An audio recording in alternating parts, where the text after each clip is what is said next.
एक बार बुद्ध एक नदी के किनारे से गुजर रहे थे और सर्दियों का समय था। सभी लोग मार्ग पर मोटे मोटे वस्त्र ओढ़कर चल रहे थे। तभी बुद्ध की नज़र एक व्यक्ति पर पड़ती है जो नदी के ठंडे पानी में डुबकी लगा रहा होता है। बुद्ध उस व्यक्ति को देखकर थोड़ा आश्चर्यचकित होते हैं क्योंकि वो व्यक्ति कांप भी रहा था और स्नान भी कर रहा था।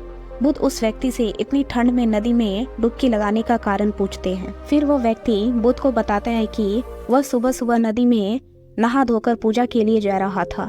तभी उसका पैर एक मेंढक पर पड़ गया और उसके कारण वह अपवित्र हो गया और इसलिए वह पवित्र होने के लिए नदी में डुबकी लगा रहा है। बुद्ध उस व्यक्ति की बात सुनकर मुस्कुराते हैं और उनसे पूछते हैं, क्या तुम मुझे बता सकते हो कि वो मेंढक कहाँ रहता है? वह व्यक्ति कहता है, पानी में। फिर बुद्ध कहते हैं, जब तुम इस पानी में डुबकी लगाने से पवित्र हो सकते हो तो वह मेंढक तो हमेशा से इस पानी में रहता है, तो वह मेंढक तो पहले से ही पवित्र होगा। उसके छूने से तुम अपवित्र कैसे हो सकते हो? उस व्यक्ति को बुद्ध की बात जचती है और वह पानी के बाहर आ जाता है। बुद्ध उस कांपते हुए व्यक्ति को फिर बुद्ध कहते हैं, अंधविश्वास किसी बात का मत करो जब तक कि वह तुम्हारे खुद का अनुभव ना बन जाए। फिर बुद्ध कहते हैं कि मनुष्य अपने मन के कारण ही दुख पाता है और जो चीजें अपवित्र हैं उन्हें तो वह अपवित्र नहीं मानता, लेकिन जो चीजें पवित्र हैं उन्हें वो अपवित्र मानता है। जैसे कि लोग वे विचार करते हैं और एक दूसरे से घृणा का भाव भी रखते हैं, लेकिन इन्हें वे अपवित्र नहीं मानते। वे मानते हैं कि कोई जीव जो उनके जीवन में कोई भी प्रभाव नहीं डालता वह अपवित्र है। मनुष्य हमेशा अंधविश्वासों में जीता है, जिसके कारण वो पूरे जीवन अच्छे से जीवन जी ही नहीं पाता।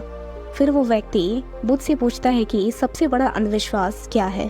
फिर बुद्ध कहते हैं कि मनुष्य का सबसे बड़ा अंधविश्वास यह है कि उसे लगता है कि वह अपने मन के द्वारा ही अपने मन से मुक्त हो जाएगा, यानी अपने मन के द्वारा ही अपने जीवन के सभी दुखों से मुक्त हो जाएगा। तुम अपने चारों तरफ देखो, तुम पाओगे कि हर व्यक्ति अपने ही मन के जाल में उलझा हुआ है।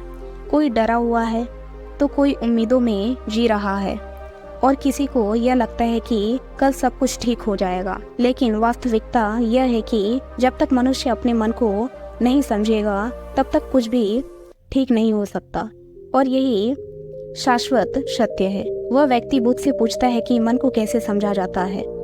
बुद्ध कहते हैं कि जागरूकता के द्वारा। पूरे दिन में जब भी याद आए जागरूकता होकर देखो कि तुम्हारा मन तुमसे क्या करवा रहा है। तुम्हारा मन बार बार तुम्हें भुलाने का प्रयास करे, लेकिन तुम्हें बार बार प्रयास करते रहना है।